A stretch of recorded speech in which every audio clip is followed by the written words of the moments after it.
Mario Farrugia identified as Ormi murder victim.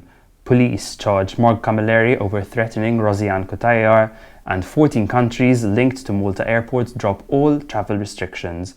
All this and more on another episode of Lovin Daily.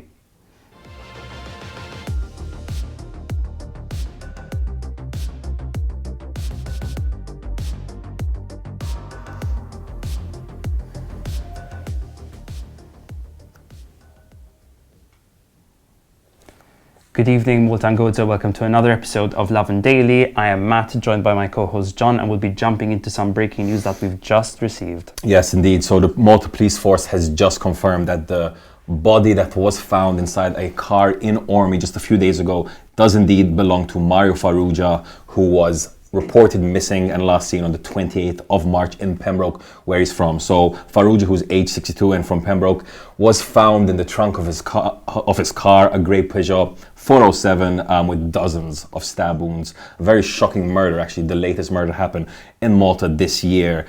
His body was so decomposed that police were unable to identify him at first, and an autopsy also failed to identify him. However, now the police have done DNA analysis and confirmed that the body does indeed belong to Farrugia. Now, that means that there is now going to be a murder investigation. Police investigations are underway, and as of yet, they have not found the suspect. Our thoughts are with the family of Mario Farrugia. Of course, this is a developing story, so be sure to get the latest updates across our social media channels and on lovinmalta.com. Speaking of the police have filed charges against former PL delegate and author Mark Camilleri over threatening Rosianne Cotayar. Mark Camilleri has since hit out at Rosianne Cotayar after the police charged him with, quote, taunting and threatening the PL MP. In a blog post following a district court sitting on Friday that debated whether he should be allowed to testify via video conferencing, Camilleri said that he believes, quote, there is zero possibility that he will go to Valletta anytime soon to explain to the court why Rosianne is a crook who did illicit business with another crook, end quote, arguing that the police should be doing that job. He continues by saying, since Rosianne doesn't have the possibility to file a report for criminal libel, she is instead saying that she has been taunted and harassed online. Rosianne is a part of the Joseph Muscat cabal, and her lawyer Edward Gatt is also one of the prime lawyers of this cabal, having regularly defended Keith Kembry as well. This is the same cabal that murdered the journalist and practically got away with it. I'd rather die than play a game on their own terms with a state that backs them and supports them. Never again, ending the quote with, kiss my glorious Marxist ass, Rosianne. Yeah, no, very strong words as usual from the former National Book Council chairman to the former cabinet member. So if you're not aware kind of why there's a bit of a tiff going on between Rosianne Cotayar and Mark Camilleri, it goes back to Mark Camilleri's book, A Rent Seeker's Paradise, a very controversial book full of lots of claims. Among them, he claimed that there was intimate relationships between Cotayar and murder suspect Lovin Fenech. After he published the book, Rosianne sued Mark for libel over it. After being sued by Rosianne Cotayar, Mark had taken to social media and issued a bit of an ultimatum to Cotayar saying, listen, I'll delete everything I've ever written about you. I'll delete all the blog posts, or else I'll become your worst nightmare. She took this as a threat, reported to the cybercrime police unit, who agreed with her and charged Mark. Mark remains overseas, and as Matthew said, as Mark said himself, it doesn't seem like Mark Camilleri is going to come back to Malta to face these charges. It might end with a fine or a controversion of some sort in Mark Camilleri's case, but we'll have to see if he does come to Malta to face the charges. Talking about traveling to Malta, moving on to the next story, Malta's airport, the Malta International Airport, has pointed out that 14 countries that currently work with the airport, have flights connected to Malta Airport, have completely removed their COVID-19 restrictions, while Malta has not yet. These countries are the Czech Republic, Denmark, Estonia, Hungary, Ireland, Latvia, Lithuania, Norway, the Netherlands, Poland, Romania, Sweden, Switzerland, and the United Kingdom. Obviously, as you can see, most of them are European countries. Malta is set to relax its rules tomorrow, but not to the extent that these 14 other countries has. And now the people running Malta International Airport are insisting that Malta, reaches the level of restriction removal that these other countries have. Yep.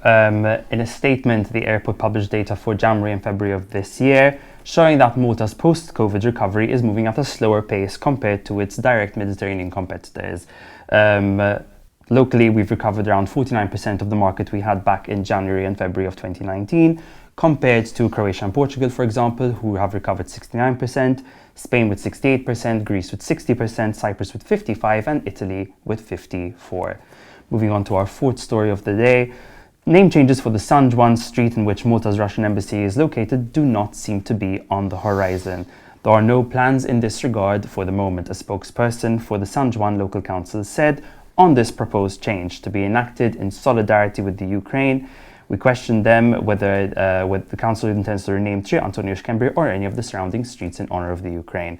They continued by saying a change in street name is not common as this would impact the residents of the same street, adding that they would need to change all their personal details, including driving licenses, banking details, ID cards, etc.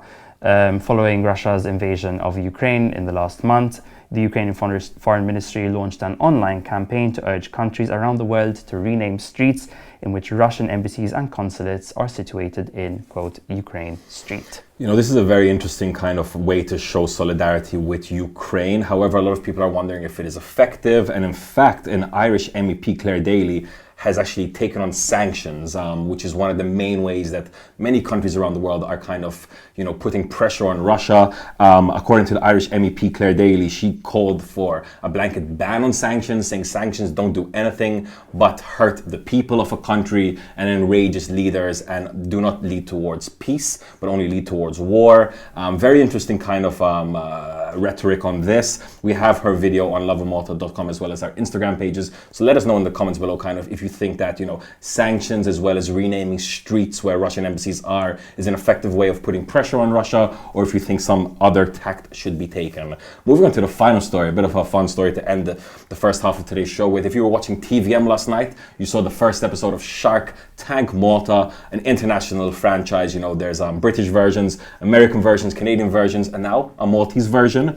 5 entrepreneurs took the panel yesterday as 4 would-be entrepreneurs pitched their ideas to them, leading to a €1,30,000 investment yesterday over the show. I watched the show. It started off a bit slowly, but kind of picked up pace as we went into it.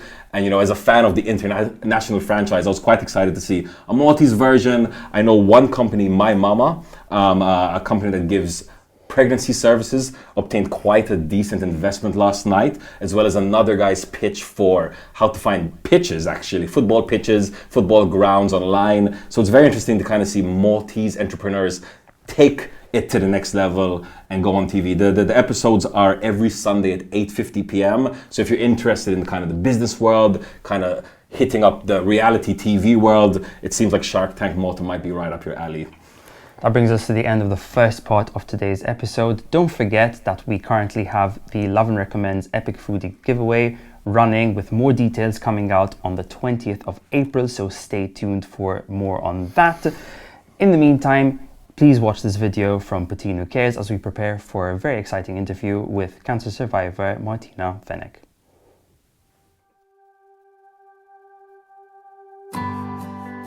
Waħda mill-ħolmiet li għandna hija li meta l-pazjenti jiġu bżonn appartamenti u akkomodazzjoni l-Ingilterra sabiex ikomplu l-kura tagħhom, l-ebda pazjent ma jkollu bżonn iħallas għal din l-akkomodazzjoni.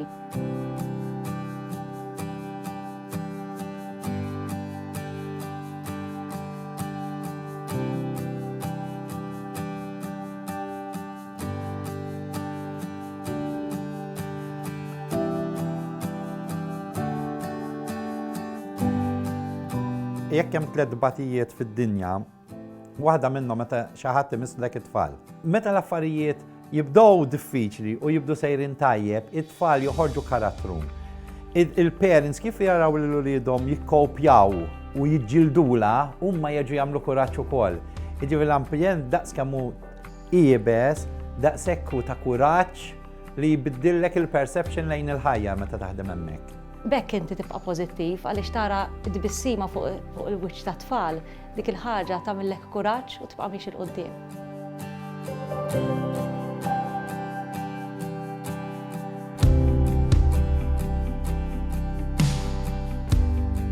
Meta taqbadhom mill-bidu u tiffaċilitalhom it-triq, nkunu nistgħu nimxu magħhom it-triq kollha.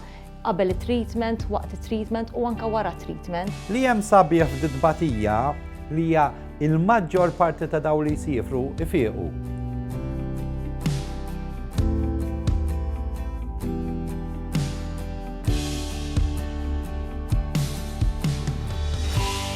Waħda mill-affarijiet li l-barranin jibqgħu jistaqsu lill-Maltin meta jgħidulhom inkom fejn qed toqgħodu, jgħidu aħna għandna accommodation tawilna l-Maltin u l-Awċin. Jgħidu kif issa jkun.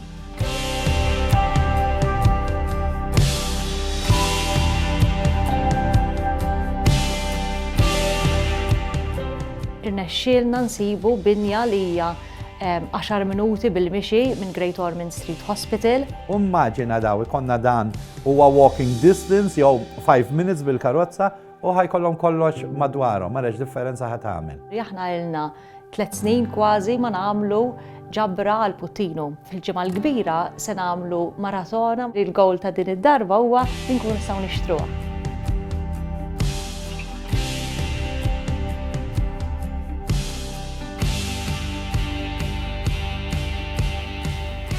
Martina was there for me, you be there for them. See you on Good Friday.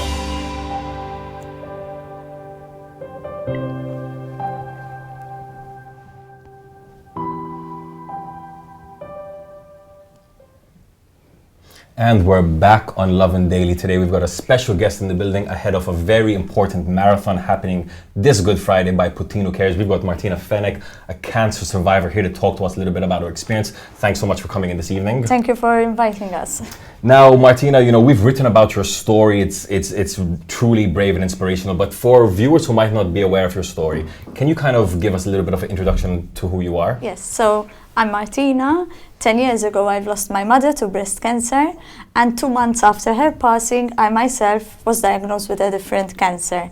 I was in Form 5, about to sit for my O-levels, and eagerly waiting for my long summer after all the stress for what O-levels bring about. But I found myself in England, dealing with cancer with all my family, basically. I wasn't by myself. Thankfully, I got cured from cancer, and 10 years later, here I am. No, it's a really, really incredible journey, and I know that obviously cancer is a very particular disease. It's something that can really affect individuals, their families as well. Yes. And I understand that Puttinu Cares kind of really helped you along this journey, Yes, right? Yes. Puttinu not only offered me the apartments to stay in for the whole 3 months, but they've inspired me and encouraged me to focus my studies on the challenges families like mine encounter when traveling abroad for treatment. For example, my first degree is about tourism, and I focused my thesis about medical tourism. Wow. The challenges Maltese patients Perfect. encounter when traveling abroad. So, and my recent study for my master's was about, in fact, life after cancer. So we have all these campaigns about the screening, and we have all these campaigns about the support that patients receive when receiving treatment, but what happens after? And that's still a big question, which is unfortunately left without an answer. I'm happy that you're bringing it up, though, and you're kind of looking into it. So for people who might not be aware, how do you feel like being in a foreign country, being in England, knowing that you have kind of a battle ahead of you? How important is it to have a Maltese organization there to speak to you, offer you that support, offer you accommodation as well? It is very crucial. I can speak of it as first-hand experience, but also through the research I did with regards to medical tourism. Unfortunately, many patients experience culture shock. There is the language barrier. Although English is our second official language, there are still people, unfortunately, especially when you're in hospital, you would want someone Absolutely. to explain to you in, if not one language, in both languages, so that you make sure that you've understood everything well. So having a Maltese community in a block of apartments all together, at least you know that you can go outside and you hear the word at least bonjour. They would make you feel at home. Makes a difference. Yes, it does make a huge difference, and it does affect the psychological aspect when being there alone obviously because family and friends have to stay here to work, etc. But you still have a family there, so you can all rely on each other and encourage each other that we can do this and we can support one another. No, I love it. I really love it. So obviously talking about such positivity, we have to mention Victor Calvagna, you know, someone who was so central to many people's journey. I'm sure he touched you as well. Can you kind of explain your relationship with him? What was it like to have such a figure there in the background or even in the foreground sometimes? Dr. Calvagna was my oncologist, in fact, and I am here today thanks to him. He was the first pediatric oncologist to the Maltese Islands, so had it been for his courage to bring this new treatment to Malta 20 years ago, I wouldn't be here today. So I owe my life to him. I have told him this several times, and he used to tell me, no, it's not true. You owe your life to yourself because you fought for it. But had it been for him, at the moment, the cancer survival rate for pediatrics in Malta is 80%. Wow. So it's all thanks to him. That's incredible. We do miss him. It was a shock for us. It still is. We still cannot believe it that this week we have our first marathon without him. And our first marathon after the pandemic, as in our last marathon was in fact in 2019, so we had a 3-year gap basically due to the pandemic, and this is our first one without him, so it's going to be a bit heavy for us. Absolutely, but listen, 3 years without the marathon, it means it's more important than ever for people to donate, right? So let's talk about the marathon. It's this Friday? Yes, it's this Friday, on Good Friday. As I said, we haven't done it since 2019. However, our service did not stop. Rather, it increased as the demand increased. As if, for example, when I had my appointments myself and I had it, let's say, on a Thursday, I could go on Tuesday. But due to quarantine, etc., people had to travel 2 weeks in advance.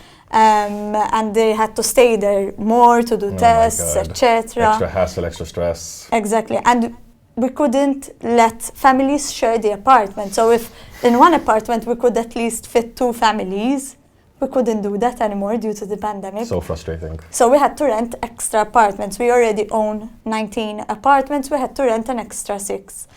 So that is quite expensive. Absolutely. Yes. And apart from those, we still have maintenance, we still have electricity bills, internet bills, water, gas, heating, etc. Taxes, because in the UK there are, for example, extra taxes which in Malta we're not used to. So that's all free of charge, but thanks to the generosity of the Maltese people. No, there's a lot of costs. So where can people follow the marathon? Yes, people can follow the marathon on all local TV stations, on Facebook as well, and Instagram, on our social media platforms. And they can find all details there as well. It's going to be aired between 10 in the morning to 3 afternoon. We're going to give time for people to go and experience the local traditions of Good Friday, because I see. Wow, okay. We haven't done the marathon since 2019, and the same goes to these traditions that Malta has close to its heart. And so we're going to stop between 3 in the afternoon till 9, so people can go to the Good Friday processions, etc. And then we return back at 9 in the evening till midnight. So. Super exciting. Yes. Guys, like Martina said, and you don't need me to repeat it, but Putina Cares is doing incredible work in Malta, literally saving lives, Maltese families' lives, and making a major impact. So if you do have the means to donate at all, if you can help spread the word, you know, just go on their Facebook page, and it's incredible. There's post after post of inspirational story, you know, so don't take it from us. Check it out yourself. See the actual people that are being impacted by Putina Cares. Once again, Martina, thanks for coming in this evening and sharing your inspirational story. I can't even imagine what it's like to go through what you're going through and still come out with a smile and help others afterwards. So really hats off to you. Thank you. Guys, once again, this Friday, 10 a.m., follow it, donate if you have the means. Let us know in the comments below. Tag anyone that you think needs to know about it. And as always, for myself and the team, have an evening full of lovin'.